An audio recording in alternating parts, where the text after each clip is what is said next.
Good morning, Facebook family and friends. Today is Saturday, October 28th, the year is 2017. Again, Saturday, October 28th, 2017. I have met a lot of young men who are under the age of 25 who contact me after watching my videos or seeing my posts on Facebook. And I've met a lot of them. And they all have these questions about how to survive in the gay community. So they ask me all these questions because they're just coming out. And they're running into a hell of a lot of problems. I mean, they're meeting guys who are so sexually active, recklessly. They're meeting guys who are just so sexually active, who are also on drugs, partying.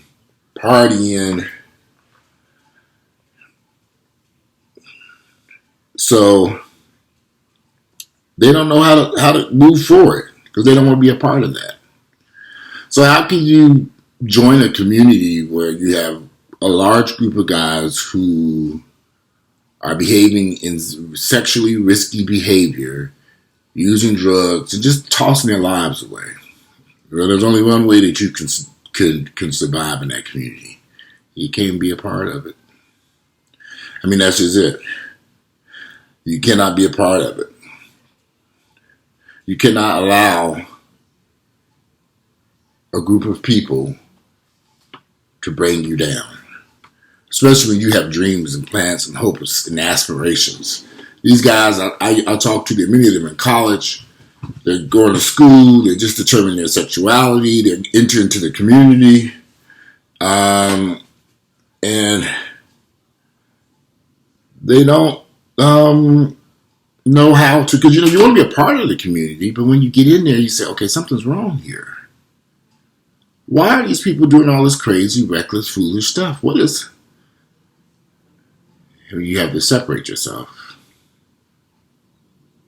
You have to remove yourself from that community. You have to stay away from that community because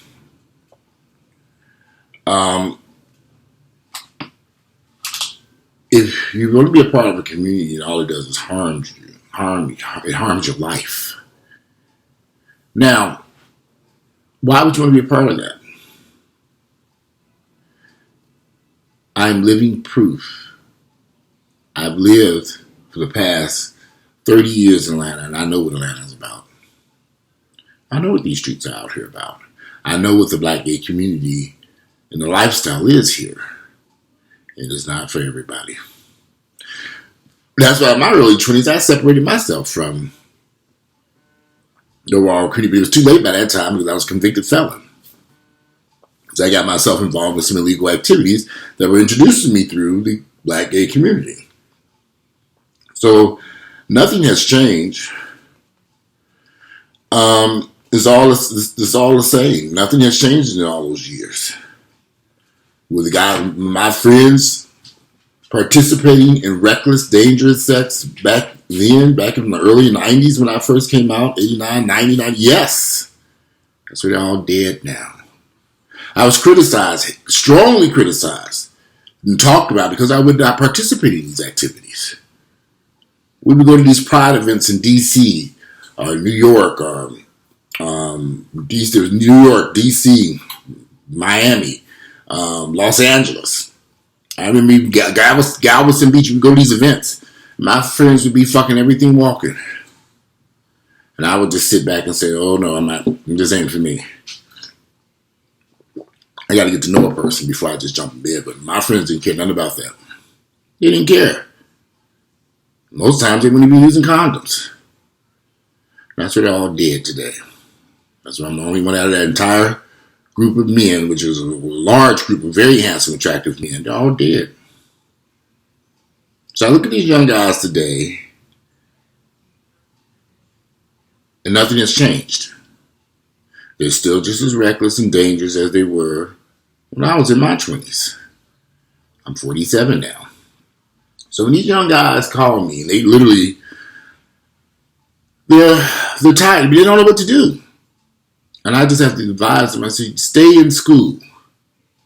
Get your degree. Avoid the gay community. Don't go to these clubs, parties, events.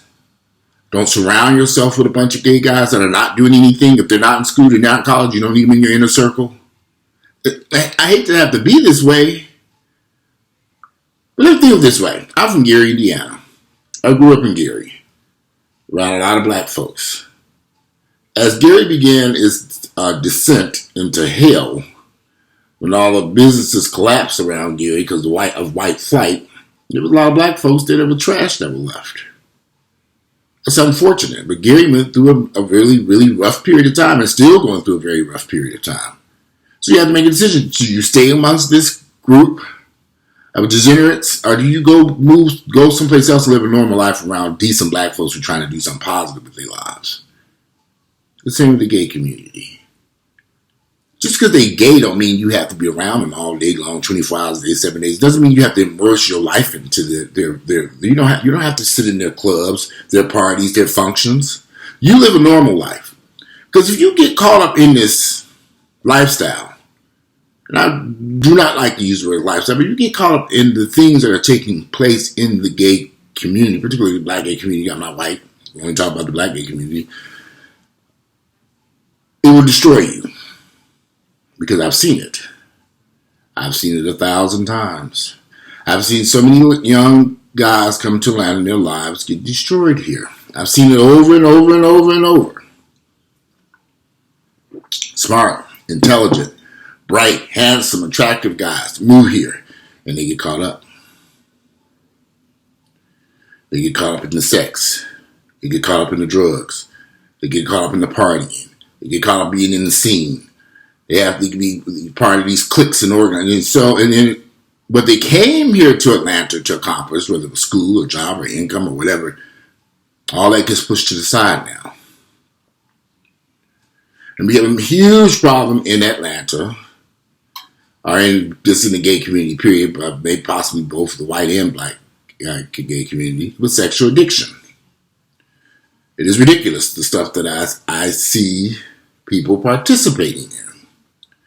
The stuff, the risky behavior, the stuff that these guys do is frightening. You have to wonder what's going on in their mind. What's going on in their mind to make them so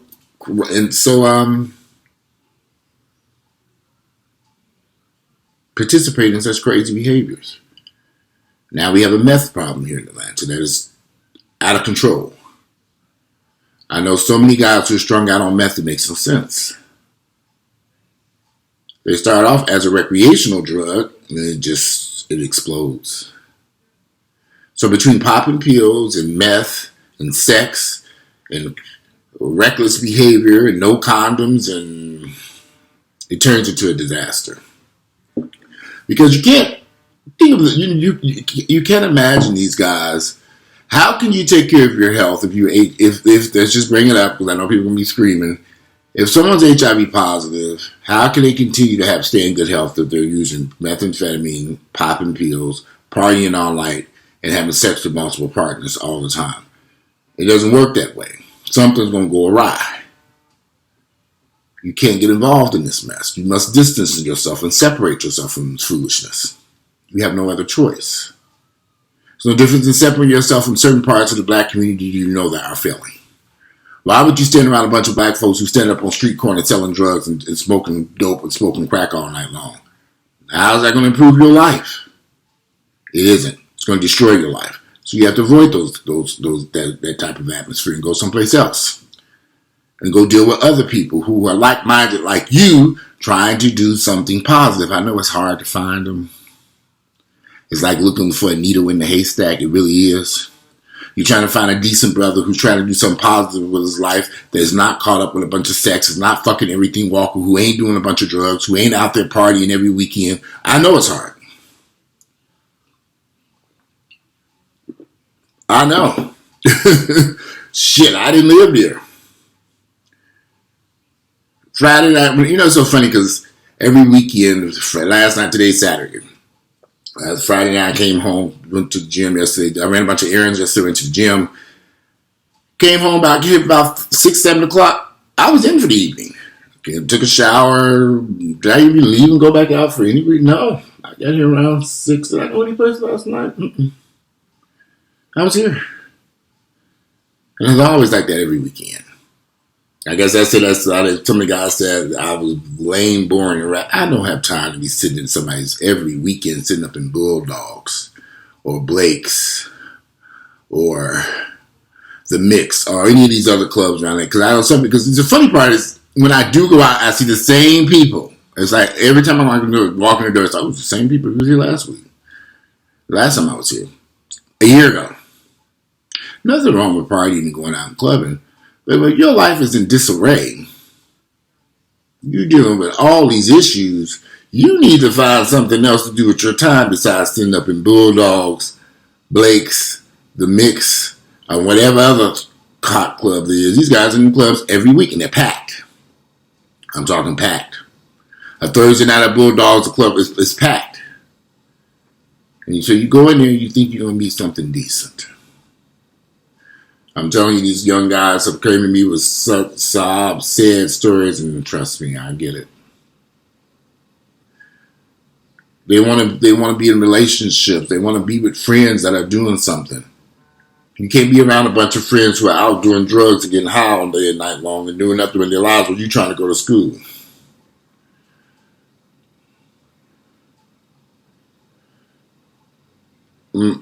So you're trying to go to school. You just have to ask them.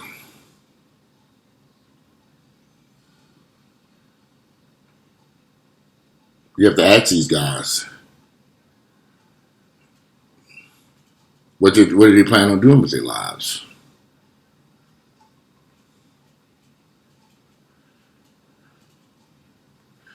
Some of these guys are just stuck. And you'll get stuck there with them. I have friends who've been on drugs for 20 years now. Their lives are... I have a friend who's been on drugs now. I've known this man since the early 90s. He's been evicted out of every apartment he's ever had. He's never been able to self-sufficiently take care of himself. Very handsome guy who's always at every party, at every event, on Instagram. I just looked at his pictures. It's funny to me and some other friends talking about it. Like, that nigga's still getting around. I say, yeah, he is. Too bad he don't know how to pay his rent and pay his bills and stand on his own 2 damn feet. It's always living under somebody else's roof until they throw him out. When do you mature and grow up? You damn it, he's older than me.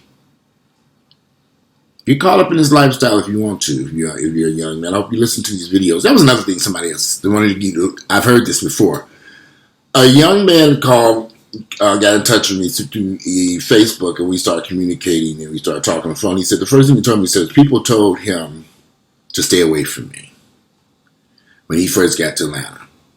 He said, they told me that I was bad news and bad trouble to stay away from me. So he would see me at the gym, he's afraid of me. So he got caught up in the drugs and the sex parties and the this and the that and the partying. And he started watching my videos. And at first, because he didn't know who I was, he just see me at the gym. And he finally he began to understand why people were telling him to stay away from me. Because I was trying to push those guys away from these behaviors that are dangerous, deadly, and reckless. Trying to talk some sense into these individuals. That's all my videos about. Man and I have become very close friends. He has gone through hell since he's been here in Atlanta. Because he got caught up with some people he thought cared about him. They had him doing porn, sex parties, escorting, drugs. I said, why? You had a college degree. You went to school. You went to all that schooling to come here and get involved in all that mess. He just got caught up. Now he's trying to get his life back together. But he's dealing with being HIV positive. For a long time, he didn't take his medication, so it's caused some health issues that he's got to get through. And he's only in his early 30s. So he's young. He's still young. I said, you still mean? Now he's back in the gym, trying to get things back together. He's in counseling. He's on rehabilitation for drugs and sexual addiction. And I listened to the stories he told me. And I would see this guy at the gym. I see him and I really didn't think much about it. But I had no clue what that man was going through.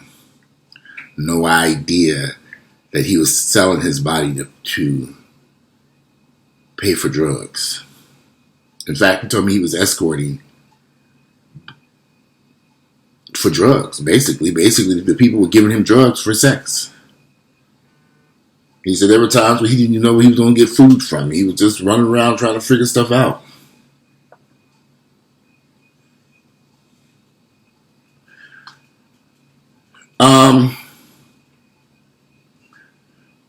I don't know. But when people say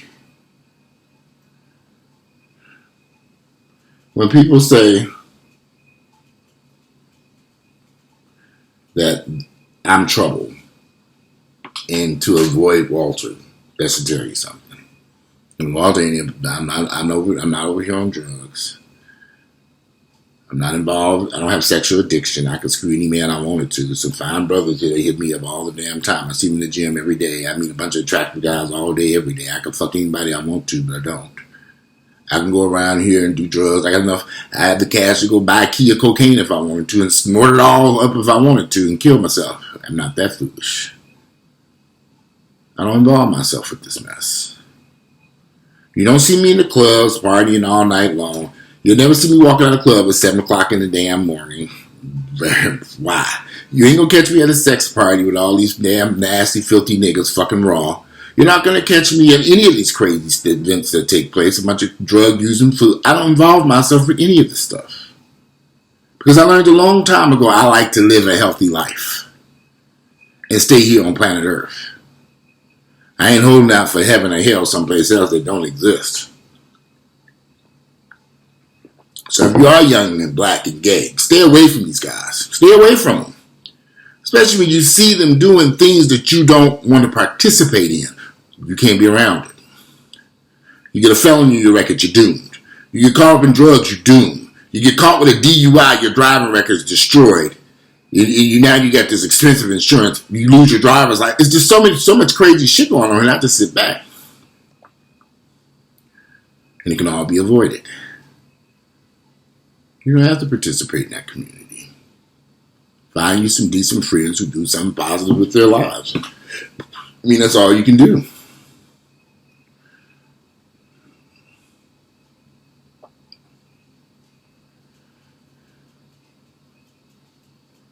That's all you can do. That's all you can do is work to preserve your life. Because you only get one. And there ain't a lot of second chances. I'm looking at these young guys that are coming to me after they've been through the storm. Dealing with so many issues. So many of these brothers are battling anal cancer. Just doesn't make any sense because they never took care of their health. They never went to a doctor. They didn't do any of the right things. So now they're battling to stay alive. You got to go to a doctor. You got to get treatment. They're afraid to even go get treatment. Most of these guys don't go to a hospital until they're sick. By that time, it's too late. The HIV has destroyed their bodies. Now they're trying to recover and fix things. Sometimes you can get so far along that you can't make it back. The reckless, dangerous behaviors, you cannot participate in it. Not if you want to live a normal life. And I'm not saying that all black gay men participate in reckless danger, but there's a large group of them. I would say a fairly large group. That's why the HIV numbers are sky high among black gay men. It seems to be it's almost like they don't care about life. Or they don't know how to live a productive life. I've always wondered about this. And I was in my early 20s and said, what is wrong with these guys? And I just had to separate myself. I had a roommate in my early 20s when I was 21, 22 years of age, and we lived in this beautiful high-rise downtown. This man had different people in his different. He would literally pick strangers up off the street, bring them home to have sex with them. He didn't even know who they were every night. Sometimes 2 and 3 people at one time. I'm next door listening to this all this crazy, and I'm thinking, okay, I can't deal with this. You got all these strange folks coming in and out this damn apartment. Why are we living like this? We got a beautiful apartment. We live in a good life. But you so caught up with, and I didn't know what sexual addiction was at that point. I was only 22 years of age. I know what it is now. So one day, I just had enough. I went and got my own apartment. I didn't tell him anything. I went and got my own place near Piedmont Park. Called a moving company, and I told him I'm moving. I got to get out of here. That the day he found out, the day I moved out, I went and got my own place. It was soon thereafter he was arrested for stealing a Ford Mustang. Went on a test drive and just took a Ford Mustang from the dealership and decided he was just going to drive it. Then went and put some expensive rims on it. A car you stole that you were test driving, a Ford Mustang. This is back in 2000. This is in 1992. Yeah, 1992. 19, yep. Because he went to prison for that mess. He was an idiot. But I had to separate him. I remember riding in that Ford Mustang, knowing this man had stolen this car, knowing all this stuff. Me and a friend, and we were all just riding through Piedmont Park. I remember this. I should never known. I knew that car was stolen. I should have my ass in there because I could have been arrested with his ass. As I said, you have to avoid these guys. There's no difference if you're a straight person avoiding the problems that come in the straight community. There are issues there too. I have friends that tell me all the time, they have a lot of friends that just sell drugs, dope dealers, all day. And here's the funny part. A lot of these guys are in college selling drugs. Going to school, got their degree, and they selling drugs. Had an interesting story about a young lady tell me about she had to leave her husband because he just was determined.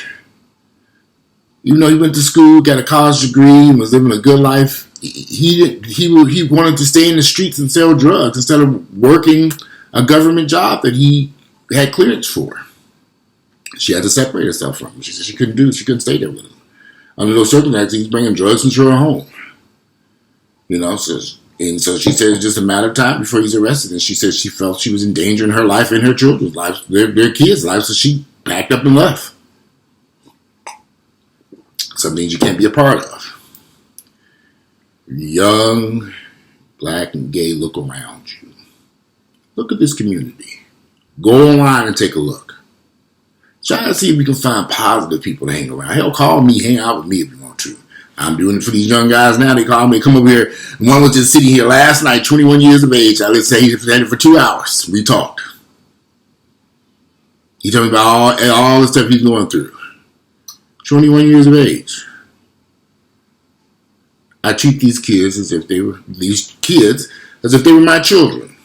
And I give them the best advice I can give them. Because when I was 21, 19, 20 years of age, I didn't have anyone to go to give me some good advice. Otherwise, I would have never have ended up a convicted felon because they'd have told me, do not get involved in that. Do something else with your life. There's so much other stuff that you can do. I didn't have anyone there. I didn't know anyone black and gay who would take the time and say, do something else. Don't get involved in this. That's why I do these videos. That's why I'm so criticizing people. Hate Walter. Because I'm trying to steer people in a different direction. You don't have to walk down the same dangerous path all these other guys have gone down. You don't have to destroy your life and end up on drugs and medications that will harm you for the rest of your life. You don't have to end up a convicted felon and have to work different and not be able to get a decent paying job or go work someplace because of your background. You got to make wise decisions, and you have to separate yourself from certain foolishness and not be involved with certain aspects of the black gay community or the black straight community. Anyway, I'm going to conclude this video today. It is, again, today This is the 28th. It's Saturday, the 28th of 2017. It's about noon. I just got to eat, nibbling on a little bit of breakfast. I just had some oatmeal and some egg white protein. And I'm trying to decide if I'm going to go to the gym today. I'm going. I just need to get up and get dressed and go.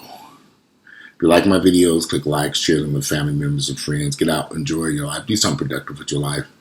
If you're young and smart and handsome and attractive, these people will eat you up in this town. Protect yourself. Think. Don't put yourself into a situation you will regret later. You're welcome to call me or email me or talk to me. I'm serious, because I'd rather talk to you and send you someplace in the right direction, even if you don't want to hear what I have to say. I'm not perfect. I made a hell of a lot of mistakes. But has somebody been there? If I had that big, strong black brother who was gay like me, who was saying, don't do this, let me tell you what happened to me.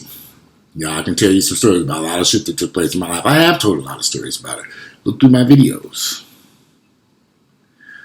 Look through them. If you have any questions, you can email me at walterhampton2@gmail.com. You can always reach out to me. I'm also on Facebook. I answer messages through there. I love everybody. I don't have any hate in my heart. I don't know why a lot of people hate me, but they do. I get it. Anyway, I'm out of here. Enjoy your Saturday. I'm gone. Bye.